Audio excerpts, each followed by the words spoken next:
Thank you, Paolo, for the wonderful introduction. Merhaba. Hello.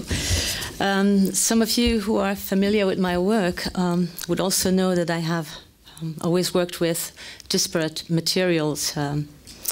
My work has ranged in scale, drawings, paintings, as well as three-dimensional architectural installations.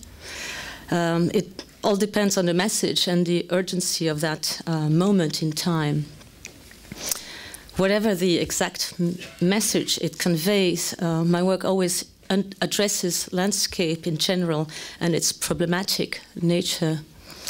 The two pieces in the show, one dating from 1992 and the other one from 93, like the work I exhibited in the third Istanbul Biennial years ago, were made combining construction and paintings. I was particularly keen on showing the temporality of nature. I was interested in bringing living things inside the gallery to let them die and let them go back to their elemental state.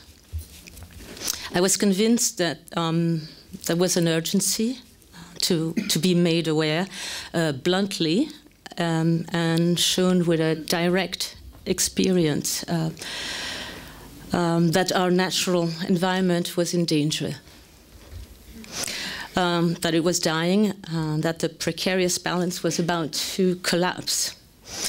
I grew the landscapes as I was painting inside the gallery with grass, seeds, etc., and let them change over the course of the exhibition to share the sense of loss. I wanted to show that nature was not something that you find somewhere else, outside your house or outside somewhere else. Just like the way we always think that evil and pain and horrible things always happen to other people and somewhere else. I also believed, and still do, that the more intimate the work was, it was a lot more efficient and louder.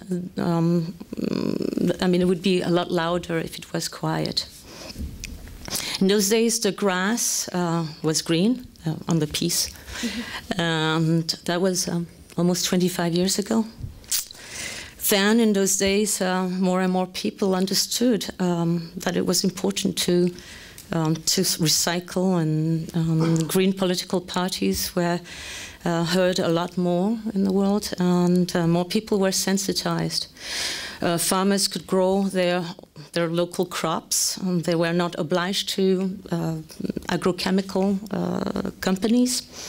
Unfortunately, the addiction to petroleum products was in full bloom, and it took over, and serious trouble was imminent. When I was making those pieces in 25 years ago, I was beginning, it was the beginning of a never-ending chain of events. The Twin Towers of the World Trade Center were still standing, but they were attacked. Villages in then Yugoslavia were under siege. A hotel full of young people were set on fires by radical Islamists in eastern Anatolia to be burnt alive. Also in eastern Anatolia, more and more mass graves were discovered. Secret wars were erupting, and those that were not secret were given crazy names, and as if they were natural disasters. One of them, very famous Operation Desert Storm. Terms like global warming and climate change did not exist, and that was then. So to me, it was impossible to tackle the subject of nature without being political. I was not particularly interested in legacy. So these pieces were not meant to have survived today. The message was far more important and urgent than their physical testimony. Ironically, they have survived. They're shown here today, almost 25 years later in a museum where usually in museum time stands still. So it is a wonderful and a poignant irony that they have, that these pieces have survived. To me, they are a reminder of how it was to be hopeful, despite all the trouble that was coming.